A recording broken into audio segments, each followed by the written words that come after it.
Hi,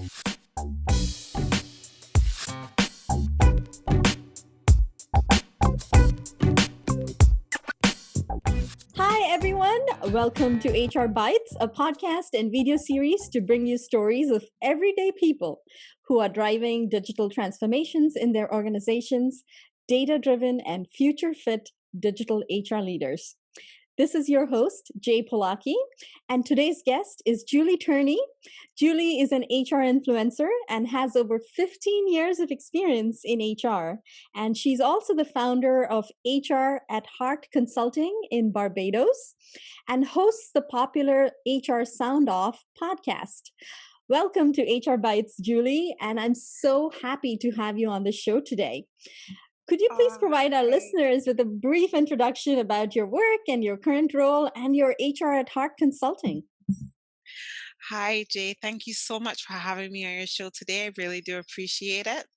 So, as you said, I'm Julie Turney from Barbados.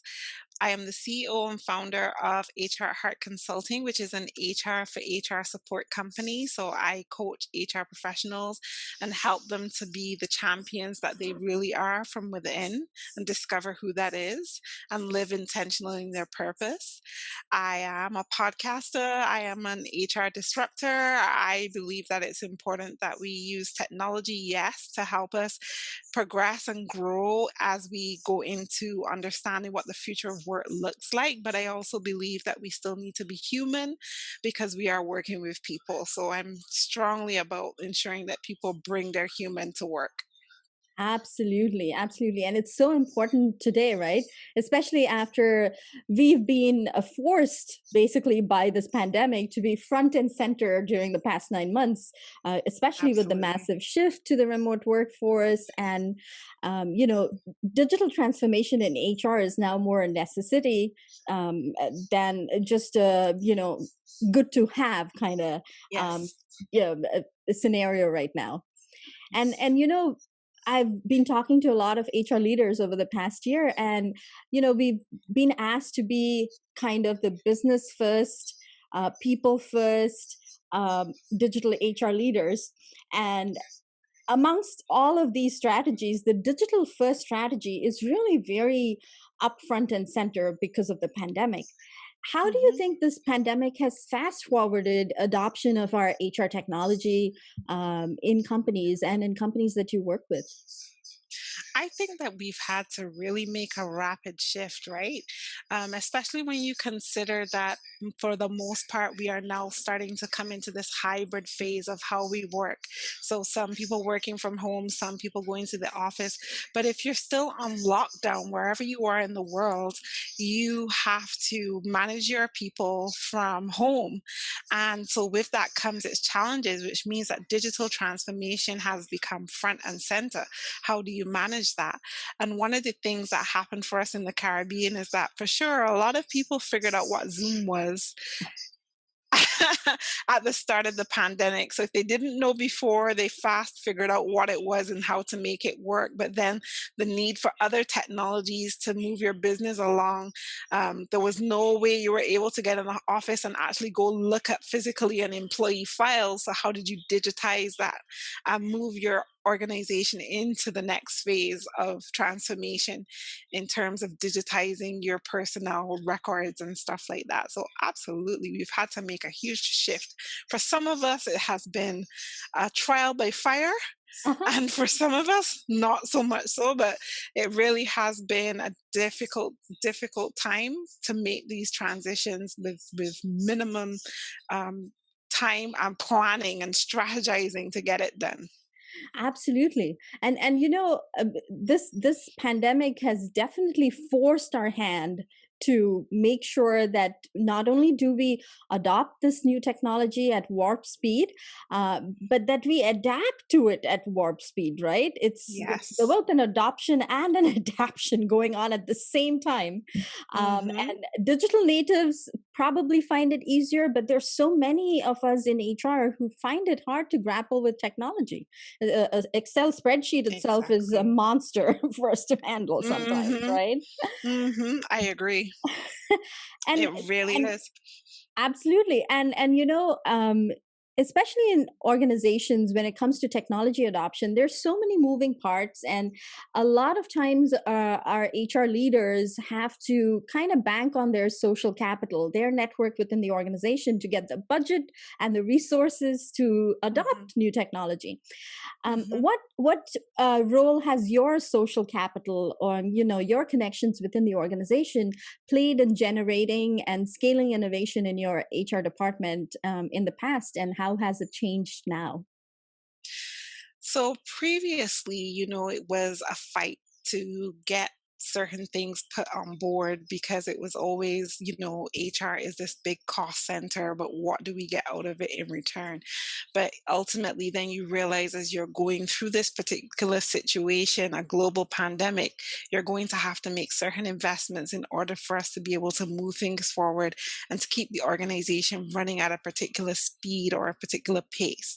And so getting buy-in for us became a lot easier because as we looked at our business continuity plans and so on, you realize, okay, well, you really do have to make some kind of shift in order for the organization to be able to continue to run smoothly, right?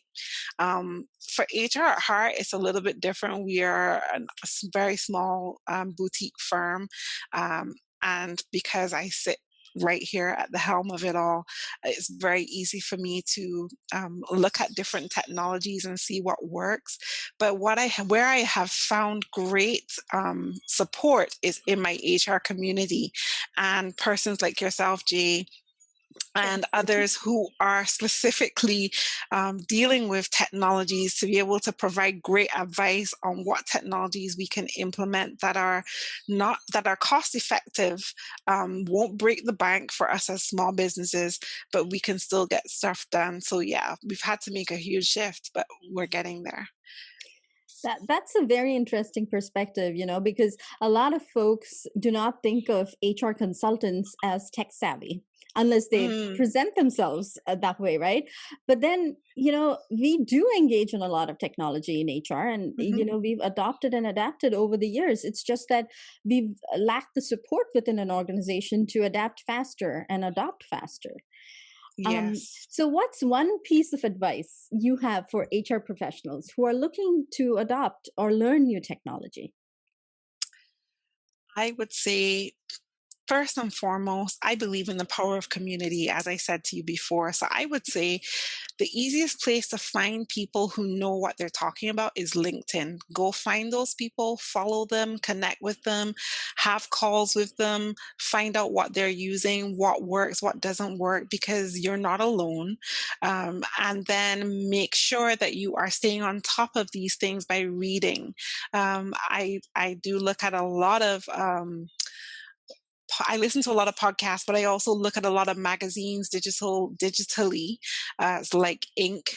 and Entrepreneur and all these different ones. But I'm also always looking at the blogs or the email newsletters that I get from some of the websites that I subscribe to of HR professionals who are specifically dealing with HR tech that provide the support and also give you the insights that you need in how you can develop and add the right technology to your organization because you really have to think about whether or not the technology is right for you and not adding it for the sake of adding it. So I would say that would be my advice. Community is everything. Get out there, connect with the people who are doing the groundwork, follow them, follow their newsletters, their blogs, get all the information that you need so you can make the best decisions for your organization. And our HR community on Twitter is a great resource. So, Yes. shout out to Steve Brown and Mary Hmm. and Melanie Peacock and yourself, Julie, who really, Thank you. and Tracy Sonnenberg and so Yes. many, Jeff Hmm. Shapiro, Hmm. Kirsten Greggs. There's so many of us out there. So many. Francisco Reyes from Spain, Ah, yes. also, and Francisco Nikki, is a great resource. Yes, absolutely, yes. and Nikki Enrique and Nikki. Rubio. Enrique, yes, from Hacking Mhm. HR. Of course, he Hacking started a HR, whole organization oh, to help. whole movement. Mhm. Exactly. And, Yes. Nikki from the UK, the CEO Mhm. of Hewler, Nikki Holland, yes. Mhm. Nikki Hoyland. So there are a lot of community folks who are willing to help and able to help, and they're happy to Absolutely. help actually. So that's a Yes. great way to start, kind of increasing and enhancing your knowledge in HR tech. Definitely. Definitely. Yep. Mhm. And what do you think we as a profession, as HR, what do you think we can do to prepare our function for an increase in this remote and hybrid work environment? Everyone's working from home practically now, mostly, right? Yeah. Unless you are an emergency personnel that you have to go back to the physical workspace. Most of us work from home now. So how do you think Mhm. our HR, profession can prepare for this? Because we are still kind of grappling, I Yes. think. Yes. I remember having a conversation with Desalin Wood. Um, she is the chief people officer at oh, the company escapes my mind right now, but it'll come back to me. But Desalin, very early in our conversations during COVID, said, this is we're in uncharted waters as an HR profession. We really don't know where we are going. Thought exchange. Imagine that. Yes, Desalin Wood for Thought Exchange in Canada. And she, she was saying, we are in uncharted waters. We really don't know what this is going to bring for us. And as she said that, it really made me think about um, about 2 years ago, Deloitte, in one of their reports for People Trends, had mentioned the importance of HR becoming more agile. And with becoming more agile means that we have to be more in that innovative and experimental phase as we go through all the things that are happening to us right now as a result of this pandemic. So we need to be more agile as we think about what could possibly happen. It means we need to be more scenario based, and we need to start coming up with those hypotheticals and then working our way through those hypotheticals through user stories. What's the worst thing that could happen? What's the best thing that could happen? If this was the case, then how would we deal with that? And maybe start experimenting and get in that phase of becoming a scientist, really, in the HR space, being able to experiment, test, and bring things out incrementally, that reduces the risk of us working on big projects all at once, and then scaling them over time, which is how tech companies work anyway, right? And Absolutely. so I Absolutely. definitely believe that HR needs to become more agile, more experiential, and definitely more scenario based so that we can deal with these things that happen in the future. Agile is definitely the word of the year for HR. Definitely. Mhm. For sure. So, we've talked about how HR can be kind of this agile, lean function leading us into the future of work. But do you think the future of work is already here and it should now translate to the now of work? I definitely believe that the future of work has been here for a while. I would definitely say maybe mid 2019 into right this particular moment, we've been dealing with the future of work. I think COVID-19 just sped it up a bit more. So if you were in strategy phase mid 2019, you Mhm. definitely became more implementing of those strategies at a faster pace because you had to, because of what's happening in the world globally. And I mean, COVID-19 is just one part of it, but when you think of things like Brexit, and you think of Black Lives Matter and the DEI movement, and you think of the Me Too movement, which is still very real and very, very much happening in this moment. HR has had all of these things to adapt to and modify and strategize and create products and services for our people that we work for and that we work with so that we can continue to grow our organizations. And I think now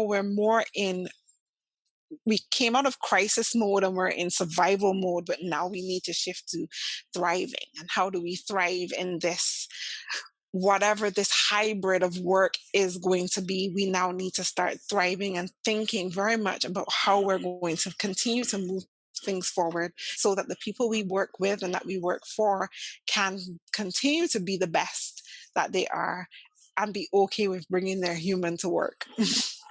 That is so true. The H in HR, right? And HR Rising is one of the books that I'm trying to finish, written by Steve Brown. And in that, he Amazing talks book. about, of course, it's so amazing. And he talks about how we need to be the East. And, I Yes. have this real visual of bread rising with East. And I use that, whenever Mhm. someone asks me what can HR do now, that's the visual that comes to my mind. We need to rise, Yes. and we need Rise. to be the East in the Rise. organization, right? We need to be that. We Absolutely. need to be that fermenter. We need to be that fomenter Yes. to bring Yes. about Yes. the Yes. change that we've all worked on at a rapid pace this past nine Hmm. months. But we need to rise to the Yes. occasion, kind of. Exactly. So Exactly. We need to great move it thoughts, from great thoughts. insight to action and grow our organizations. Yes. Absolutely.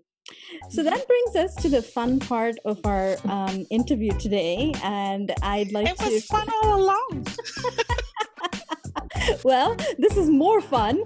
So, this is our rapid fire round where I ask you a set of questions and you can tell me whatever comes to mind as soon as you hear the question. So, here goes. Okay. Uh-huh. Who's one person you've gained in your network in the last year that you think more people should know? I will link their account in the show notes, but if you could tell me who that is. Ooh, Yannicka Squires. She is HR Girl 411, and that's literally that. She's in HR. She's female and she's 4'1". That's what it stands for. But Wow. she's absolutely amazing. Yannicka is out of Florida, based out of Florida, and she is also in that space of supporting organizations and making sure they bring the right tech to their companies. Mhm. But she is a firehouse. I love her very much. Yes, Yannicka Squires. Everyone should know her. Absolutely. Um, so, what's your favorite HR podcast? I know it's close to your heart, Oh podcasting. But my what's your goodness. Are favorite you trying to HR put me podcast? on the spot here? Okay, no, my favorite HR podcast. I have several. Are you sure I can only give one? Oh well, you can mention everyone. That's fine. So HR Social Hour for sure. Mhm. Um, Impact Makers by Jennifer McClure. I Uh-huh, love that. HR Rebooted, which is Tracy Sponenberg's uh-huh. podcast. Hmm. Those would be my top three for sure, for sure. Wonderful. And what's your favorite LinkedIn Learning or e-learning webinar series for HR tech? Um, my favorite LinkedIn learning would be for HR tech. Hmm, that's a good one. I have to think about that a bit more. Okay. What about for HR in general? Oh, for HR in general, I would say anything by Perry Timms. Anything by Perry Timms. Very, very, very good. Wonderful. Mhm. And so, given the upheaval of all things work in 2020, what's one workplace trend that you think is here to stay? Work from home is here to stay. That is going nowhere. I also think that being more open to having digital nomads in the space. So I think nomad work is going to increase as well, for sure. Absolutely. The gig Mhm. economy, right? Gig economy, absolutely, yes. And I know you work in the HR community and you give back. How do you enjoy giving back to the HR community? So many ways. Moments like this, being able to, spend time on other people's podcasts. I love sharing what I've learned through the content that I put on LinkedIn. And I also love being a part of webinars. So I have a webinar series that I started for 2021, Mhm. which is called Unleash the Champion Within. And it's dedicated to HR professionals. Just, we're exhausted, man. And in order for us to be able to continue to do what we do, we have to refill, we have to regroup.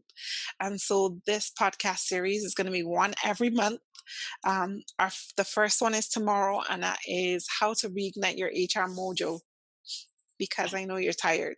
And I'm So looking forward to that. I really I really need a boost to my HR mojo, and so I'll definitely be joining you tomorrow. great. We really can't pour from a empty cup, Cannot. right? We cannot. So Hmm. I'm so looking forward to your series, and I'm excited for you.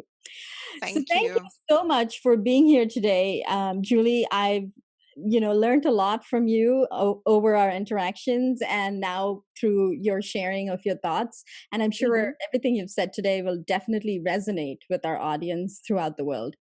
So thank you Oh, thank for you. being here. And Thank you for having me.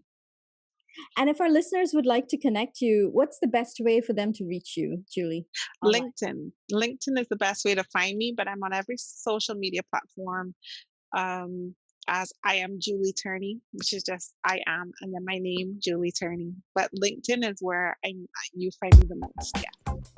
Perfect. I'll include the link in the show notes. And again, thank you so much. I really, really enjoyed today's talk and chat with you. And I look forward to, interacting more over our virtual metaverse, our HR Yes. metaverse. And thank you, everyone, for tuning in. And I look forward to bringing you more global HR tech stories. So stay tuned. Thanks again.